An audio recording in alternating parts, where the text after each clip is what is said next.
Приветствую всех на канале. С вами Алекс Моторный. На связи Харьков. Вот и закончился месяц октябрь. А вместе с ним подходит к завершению эта очень тяжелая, страшная, ужасная неделя для всех нас, харьковчан. Всю неделю ежедневно по Харькову летит. По пригороду тоже. За область я вообще молчу. Харьковчане слышат каждый день то, что происходит в области. Звуки войны, боевых действий из области доносятся до Харькова. Октябрь стал для Харькова очередным испытанием. Российская армия ежедневно обстреливает город ракетами и бомбами. Иногда несколько раз в сутки. Большинство ударов приходилось именно на жилые дома. Воздушные тревоги звучали 339 часов. В переводе на дни это 2 недели. К сожалению, среди погибших и раненых есть дети. Потеря каждой жизни – наша общая рана. Несмотря на это все, остаемся сильными.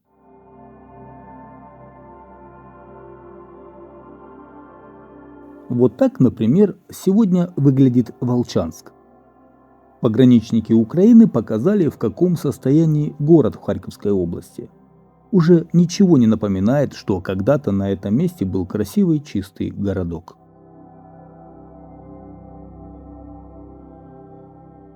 Центр города Купянск тоже полностью разрушен. Ситуация в Купянском районе тяжелая. Его ежедневно обстреливают кабами, ракетами. В Купянске ведутся активные боевые действия. В городе проблемы с водоснабжением, и эвакуируют людей.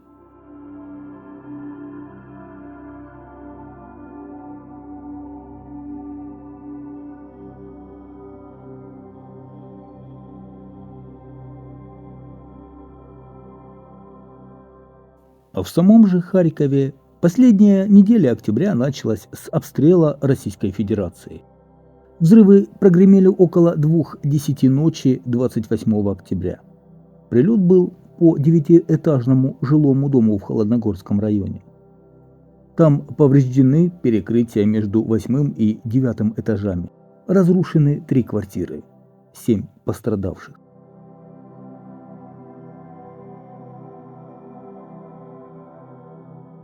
Также в эту ночь около 3 часов россияне обстреляли Чугуев из РСЗО «Торнадо-С».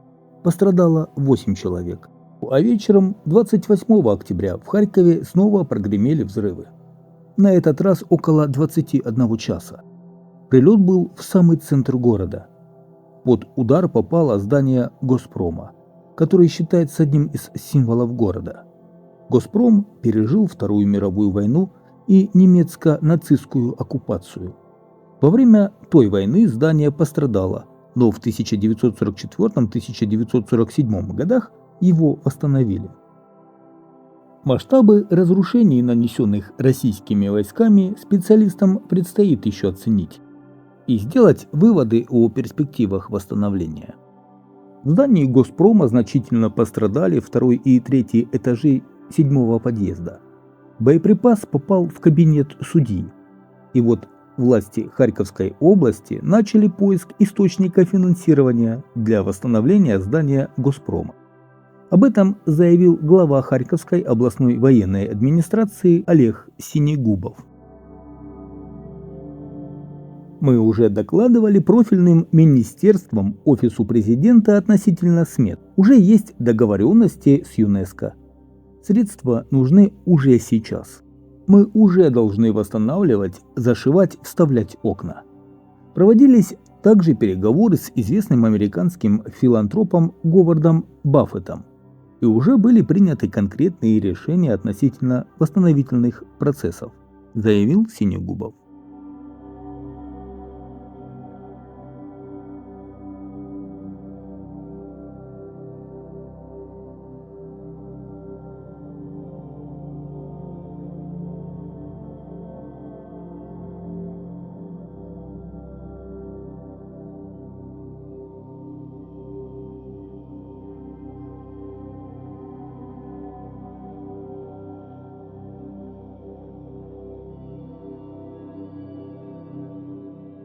В ночь на 29 октября россияне нанесли авиаудар снова.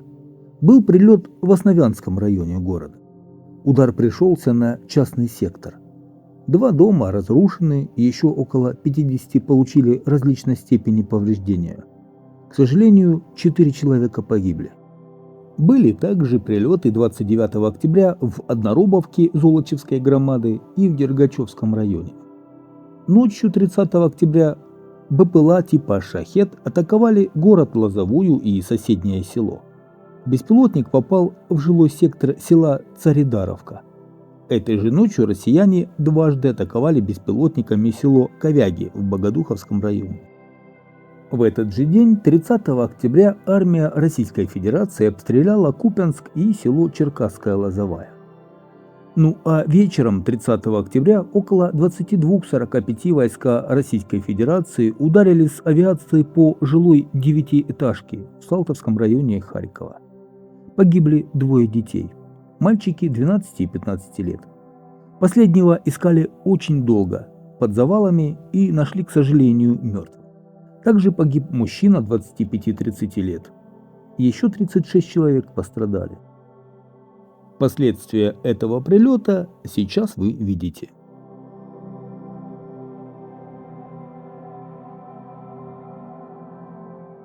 Из разрушенного подъезда отселили людей, здесь пока нет коммуникаций. Проводится осмотр поврежденных конструкций. Определяется степень их разрушений. Предварительные обследования продлятся несколько дней. Что интересно, удары по Госпрому и Основе связались с присвоением имени бывшему театру Пушкина.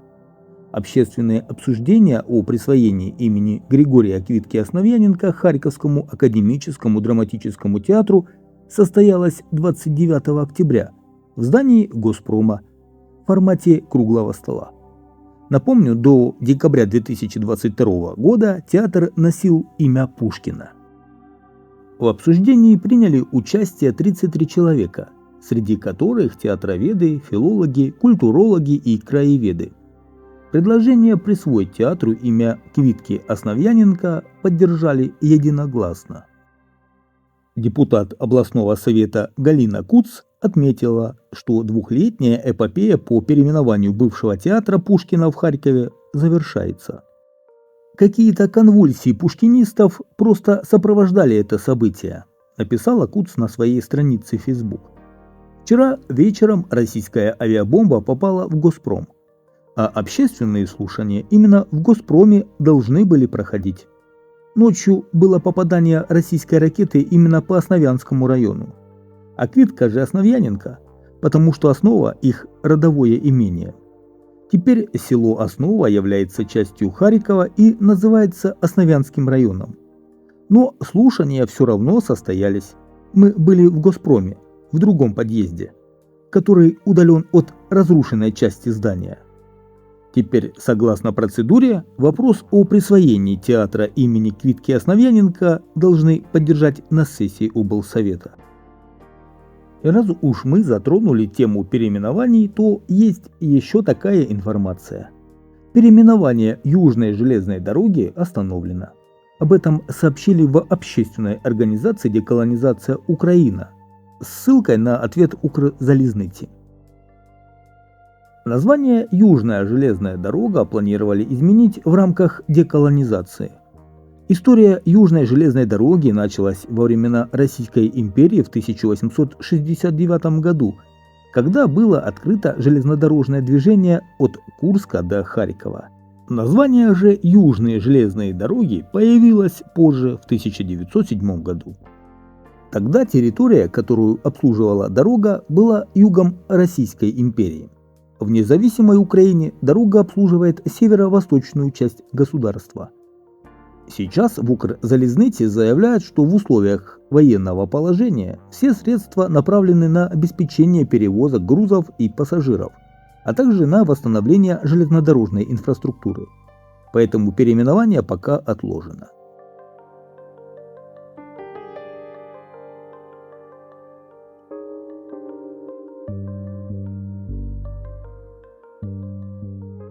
И продолжается эпопея со сносами памятников в Харькове.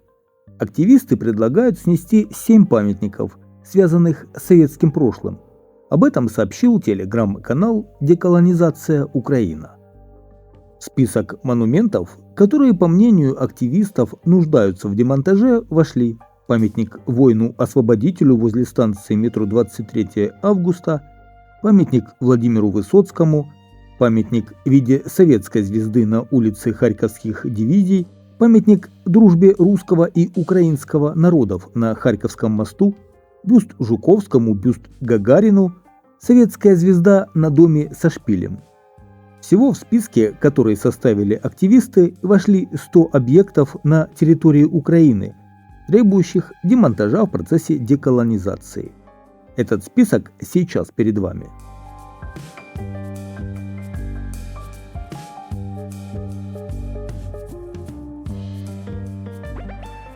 Сегодня уже 1 ноября, в Харькове довольно-таки холодно.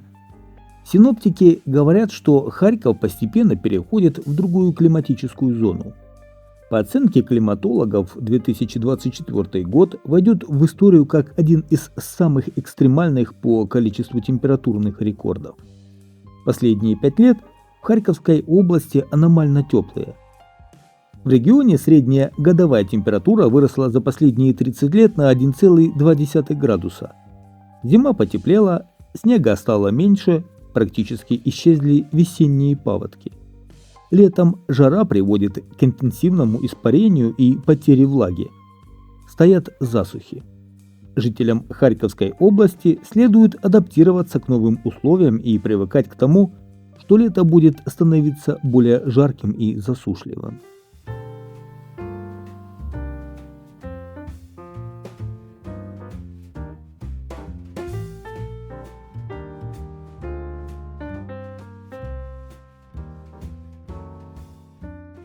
Ну и несмотря ни на что, 31 октября в торговом центре Никольский в Харькове прошел конкурс костюмов на Хэллоуин.